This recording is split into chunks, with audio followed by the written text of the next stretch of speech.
때를 자주 미는 분들은 사실 그 매력에서 못 빠져나오는 이유가 때를 밀면 피부가 막 반짝반짝해 보이고 매끈해 보이기 때문에 억지로 밀어가지고 매끈매끈해 보이는 거거든요. 가장 큰 문제가 뭔지 아세요? 바로 일반적으로 생각했을 때 뜨거운 물에 모공이 열리니까 이렇게 모공을 쫙 열고 씻어낸 이후에 차가운 물로 모공을 다시 닫아주면 좋지 않냐라고 생각하시는 것 같은데, 자, 첫 번째로 세정력은 이미 기존에 나와 있는 폼 클렌징으로도 충분하고 메이크업 이후에도 이중세안으로 정확한 방법으로 충분히 모공 사이에 껴있는 노폐물들이 제거가 됩니다. 이렇게 이제 뜨거운 물과 찬물을 교차로 세수하면서 생기는 가장 큰 문제가 뭔지 아세요? 바로 홍조가 생기고 피부 장벽이 손상받는다는 거거든요. 자, 우리가 피부 표면에 이렇게 혈관을 제가 고무줄에 비유를 해볼게요. 찬물에선 당연히 수축을 하고 뜨거운 물에서 이완을 한다면, 뜨거운 물과 찬물을 반복하게 된다면 고무줄이 결국은 어떻게 될까요? 가만히 있어도 늘어나 버리겠죠. 마찬가지로 혈관도 확장돼서 홍조가 악화가 될 수가 있습니다. 또한 이제 뜨거운 증기나 뜨거운 물의 자극도 피부에 반복적으로 들어가는 경우 장기적으로 피부 장벽의 손상이 유발이 될 수가 있습니다. 그래서 세안법은 제가 적당한 미온수를 권해드리는데요. 이제 얼굴에 댔을 때 아주 살짝 찬기가 감도는 미지근한 물 정도라고 이제 생각하실 수가 있겠습니다. 우리가 항상 피부에 닿는 물의 온도를 미온수로 일정할수록 피부에 좋다라고 생각하시면 됩니다. 피부과 전문의로서는 당연히 각질 제거입니다. 우리가 스크럽이라고도 하죠. 일반인들이 일단 각질 제거를 하는 이유가 뭐라고 생각하세요?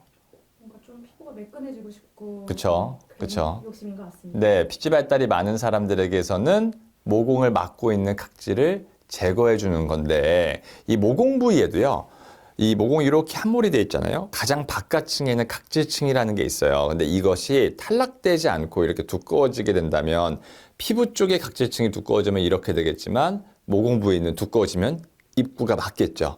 자, 피지 발달이 유전적으로 많은 사람의 경우에는 어렸을 적부터 여드름으로 고생하거나 화이트헤드, 블랙헤드가 많아서 고민인 분들이 많은데, 이런 사람들이 이 각질 제거를 주기적으로 하게 되면 트러블도 덜 생기고 화이트헤드, 블랙헤드도 덜 생긴다고 당연히 느끼게 됩니다. 사실 우리가 여드름 치료할 때 하는 그 필링 많이 들어보셨죠? 이게 결국 필 오프, 껍질을 벗겨내다, 이런 뜻이기 때문에 당연히 모공이 이렇게 각질화돼서 두꺼워진 부분을 한꺼풀 벗겨내니까 안에 있는 피지를 원활하게 배출할 수가 있는 거죠.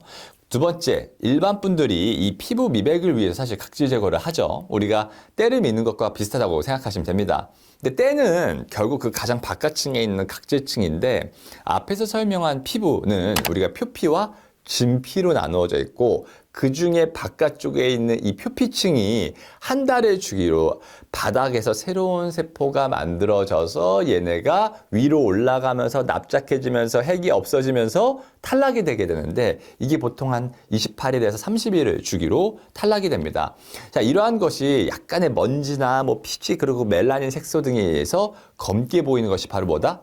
때인 거고, 결국은 앞에서 설명했던 우리 피부의 가장 중요한 방어선이었던 이 각질층, 이 각질층에 피부 장벽이 있다고 생각하시면 되거든요. 근데 때를 자주 미는 분들은 사실 그 매력에서 못 빠져나오는 이유가, 때를 밀면 아까 말씀하신 것처럼 피부가 막 반짝반짝해 보이고 매끈해 보이기 때문에 결국은 저절로 탈락될 이 죽은 각질들을 억지로 밀어가지고 안에 있는 아직 프레시한 이러한 각질층이 당연히 노출되니까 어떻게 보일까요? 매끈매끈해 보이는 거거든요. 그래서 그것 때문에 우리가 지금 각질 제거, 때를 밀고 있는 것인데요.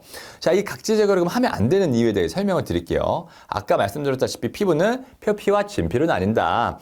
표피 중에서도 가장 바깥층을 각질층이라고 얘기한다. 근데 이 각질층은 벽돌에 이 벽돌 모양 같은 각질세포와 그 사이사이에 시멘트 역할을 하고 있는 우리 세콜지 많이 들어보셨죠? 세라마이드, 콜레스테롤, 지방산으로 구성된 이 지질이 메우고 있는 형태를 띠고 있었고, 근데 이게 다이아몬드보다 중요하다라는 피부 장벽이라는 것이 밝혀졌어요. 피부 장벽은 제가 루프, 즉 지붕의 비율을 많이 하거든요. 근데 이제 인체의 수분과 영양 성분이 당연히 피부 밖으로 이렇게 빠져나오는 걸 지붕이 막아주고, 또 지붕이니까 외부로부터 들어오는 뭐 알레르기를 유발하는 물질이나 바이러스, 뭐 세균 같은 유해 물질이 피부 안쪽으로 침투하는 것을 막아주는 방어선 역할을 합니다.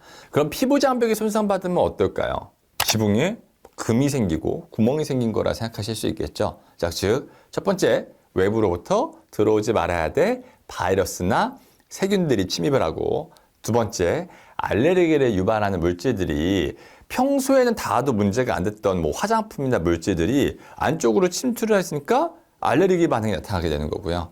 세 번째는 자, 집안에, 이 지붕 안에 있는 집안에 수분이 유지가 잘 돼야 되는데 얘네가 지붕이 뚫려 있으니까 어떻게 돼요? 증발하게 되니까 이 피부 안쪽에 있는 수분이 계속 부족하게 돼서 이 속건조한 상태가 될 수가 있거든요. 자, 근데 문제는 많은 사람들이 내가 각질이 많아, 피부에 각질이 올라왔어 할 때 이 각질이 과연 제거가 돼야 되는 각질이냐라는 것입니다. 자, 일반적으로 환자분들이 막 각질이 올라와서 각질이 많아라고 하는 경우는 크게 두 가지의 경우로 생각할 수가 있는데요. 자, 첫 번째는 피지가 많은 사람들에게서 각질이 많은 경우입니다. 자, 이런 경우는 실제로 각질이 제거돼야 하는 것이 맞고, 또 모공에 있는 이 각질층이 만약에 잘 제거가 된다면 안에 있는 피지들이 배출이 잘 되니까 여드름이나 화이트헤드, 블랙헤드를 줄일 수가 있겠죠. 자, 근데 문제는 대부분 이 두 번째 경우를 각질이 많다라고 느끼는 경우가 많습니다. 바로 두 번째가 건조해서 갈라져 보이는 각질층을 각질이 많다고 느끼는 경우가 많거든요. 즉, 피부가 건조한 사람이 이걸 제거돼야 되는 각질층이라고 생각해서 막 각질 제거를 사용한다거나 물리적으로 막 박박박 밀어서 각질을 제거하고 있는 게 요즘 너무 자주 보이는 현실이에요. 근데 이제 건조한 피부의 경우에는, 즉 피부가 갈라져 보일 정도로 건조한 피부는 당연히 피부 장벽이 튼튼하지 않은 경우가 대부분이고, 여기에 각질 제거를 인위적으로 한다면 뭐 지금 당장은 눈에 보이는 그 하얗게 일어나 보이는 그 각질이 사라져 보일지 모르겠지만 결국은 피부 장벽을 손상시킬 수밖에 없거든요. 자, 그러므로 피지 발달이 많고 모공의 각질화가 심한 사람의 경우에는 기본적으로 각질 제거의 방식을 간헐적으로 사용하는 건 도움이 됩니다. 하지만 물리적인 각질 제거 방식은 장기적으로 봤을 때는 피부 장벽을 손상시킴으로 비추천하고, 우리가 아하, 바하 같은 이러한 화학적인 각질 제거 방식을 현명하게 간헐적으로 사용해 볼 수 있습니다.